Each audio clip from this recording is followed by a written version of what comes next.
Ms. Main-Cockring. Thank you, Speaker, and congratulations. You look very good in the chair. It's always an honor, and you're doing a great job, too. And it's always an honor to be able to stand in this House.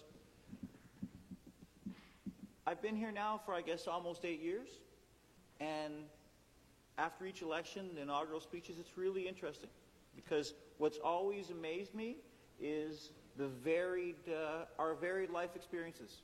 And how, whether we agree or not philosophically, our meeting of the minds or our opposition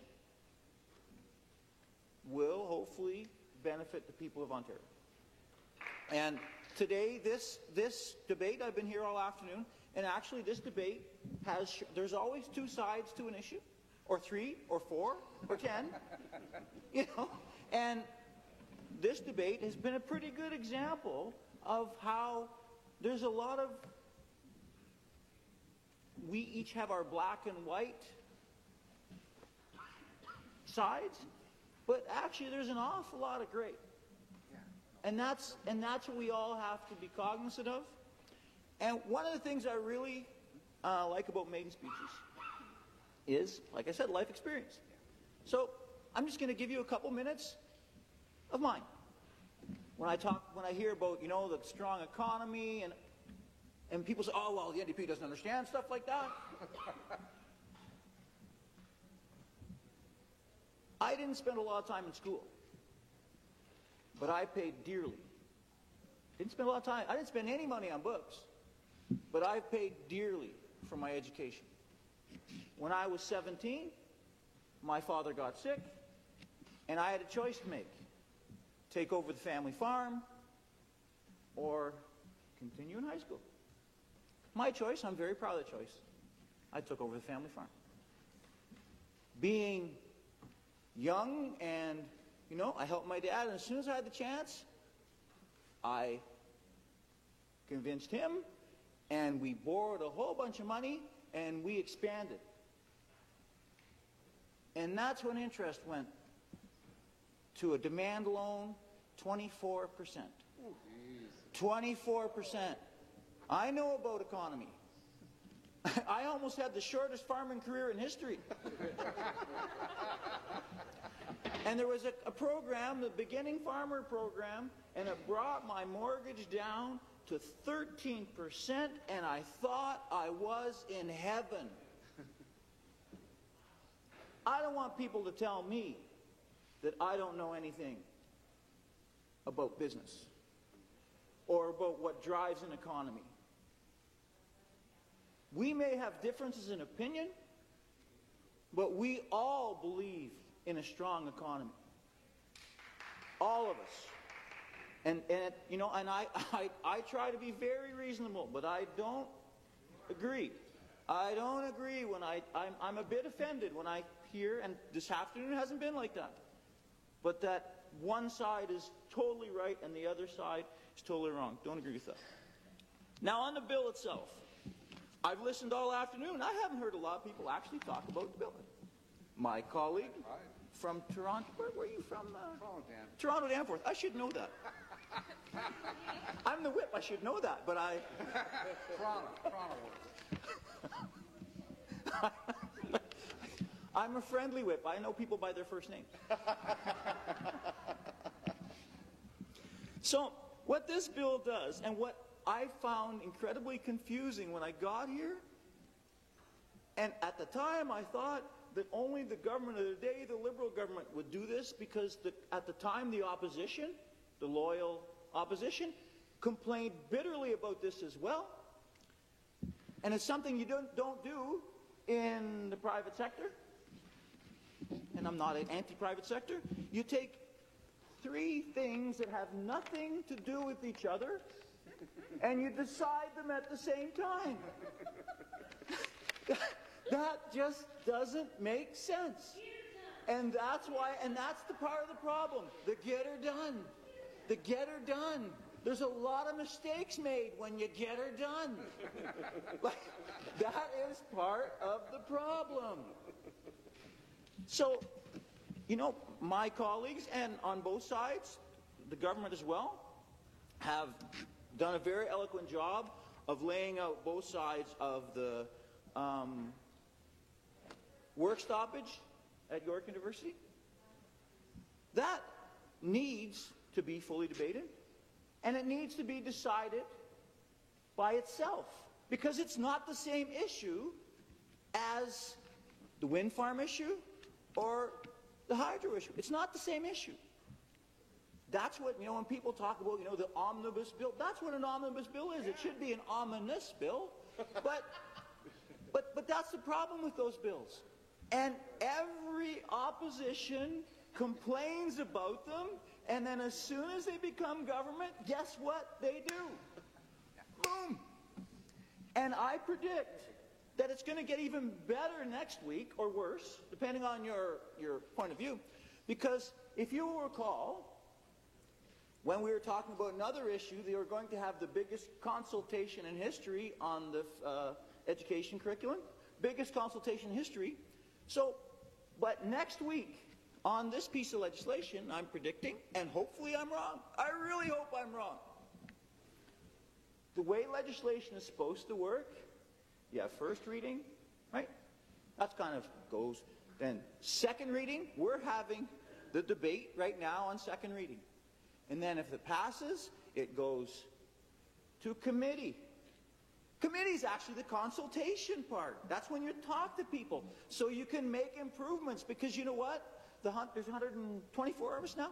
The 124 of us, actually the 76 on the government side who actually come up with this stuff, rightfully so, we have a mandate, and your staff, and your political guys, and all the and political people, better wording, come up with this stuff, and then no one's expecting you to be perfect. People are expecting you to put forward legislation and what you've campaigned on. You know what? We don't like it, but that's the way the system works. But when the bill goes to committee is when people who are actually interested, who are actually have a vested interest, there's nothing wrong with having a vested interest in presenting a committee.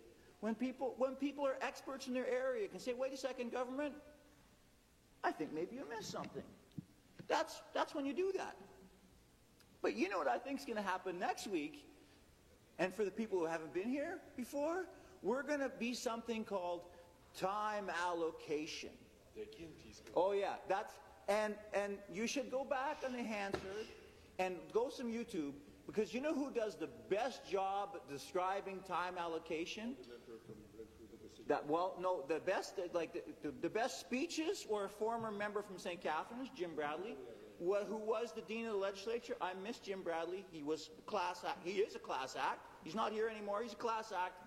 I'm sorry for using a name, but the best description of time allocation is the member from Renfrew, Nipissing, Pembroke. Yes. It's the guillotine. You should ask him at a caucus meeting. You should ask him to do it. I'm sure he's not going to do it anymore because now he's on the government side. So this bill could very well go through without any committee, because the government has the right to do that. You know what? All that consultation stuff just went out the window. Like actual people, so there should be and if you go back to omnibus bills, there should be a full consultation on the York University. Whether we totally disagree with back to work. You obviously agree, but there should be a full consultation. Would make sense. But obviously the government, and this drives me nuts, I have heard it being said that you are the first government for the people. What happened to Bill Davis? What happened to Bill Davis? The first government for the people. Come on. No, that's what it says, the first government for the people. It drives me crazy. But there should be a full consultation on each section of this. These should be divided into 3 bills. They're not. The actual committee process, very likely, and the House Leader probably knows better than I do, but very likely there will be, I'm suggesting right now, there might not be any committee because you want to get it done. Get her done. Get her done.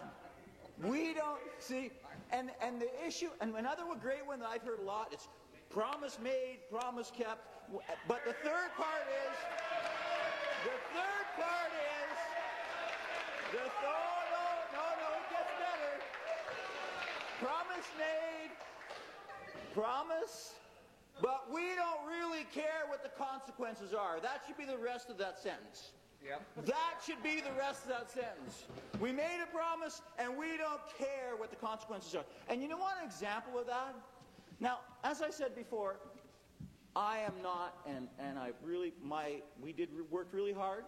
Actually, after the 20% interest, we had actually a pretty successful farm. Worked really hard, so my kids had the opportunity to go to university. And my second daughter just graduates, just passed the bar exam. Excellent. So, and I don't think she would appreciate some of the stuff that's in this legislation. No, it would be. So, I don't claim to be any type of legal scholar. But on the farm, if something smells, there's usually something.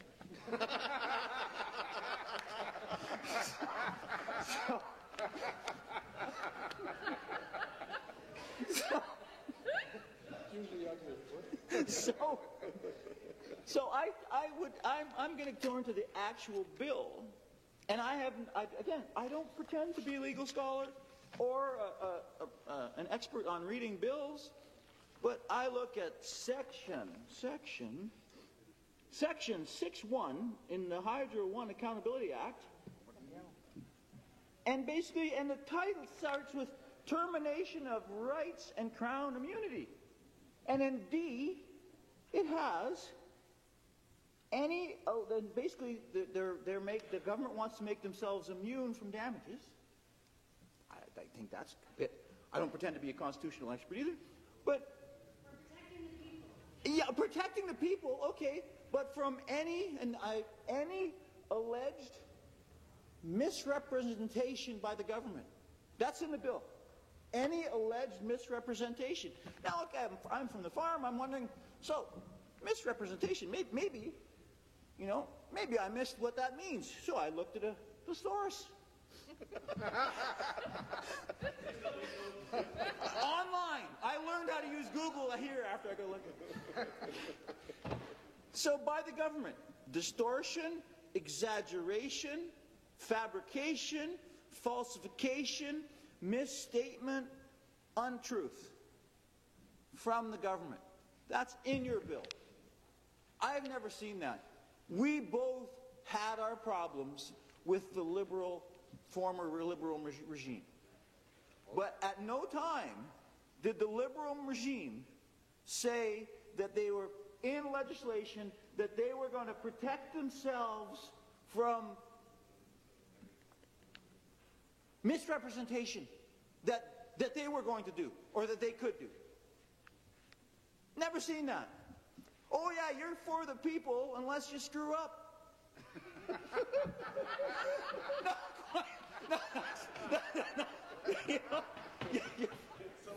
You're for the people. Oh, except. So, and getting back to the wind farm issue. You know what? A lot of things were done badly in the Green Energy Act. The biggest issue of the Green Energy Act, and it was before my time, but I take responsibility. We take responsibility. We are in favor of the principle. What we weren't in favor of was the privatization of green energy, yes. And yes. That is what happened with the Green Energy Act. It was privatization of green energy. They gave out private power contracts. I believe OPG had a wind farm and they were forced to sell it because they shouldn't have been in green energy. So the problem with the Green Energy Act was the privatization. So, and there's other issues, but one of the things the Green Energy Act did wrong, that the Liberal government did wrong, is that act superseded everything else. So in rural Ontario, you couldn't build a barn because of the Planning Act, but you could put up a wind. That was wrong. Okay, we'll agree. But the problem that this legislation that you're potentially creating is these contracts are there, they're built, some cases, and you're breaking the contracts after the fact. Contracts that companies enter into in good faith with a democratically elected government. And you're going in after the fact and saying, no, retroactively, you're going, sorry. You know, for the people, you're doing that all right. But no.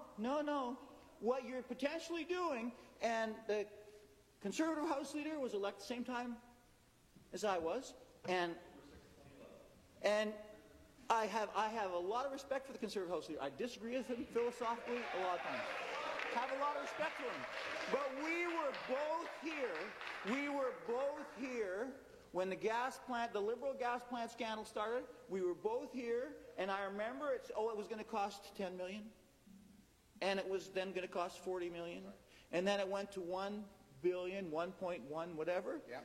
And the issue was, really deep down with the gas plant scandal, that the companies with those gas plants entered into a contract with the government in good faith, and the government squelched on the deal.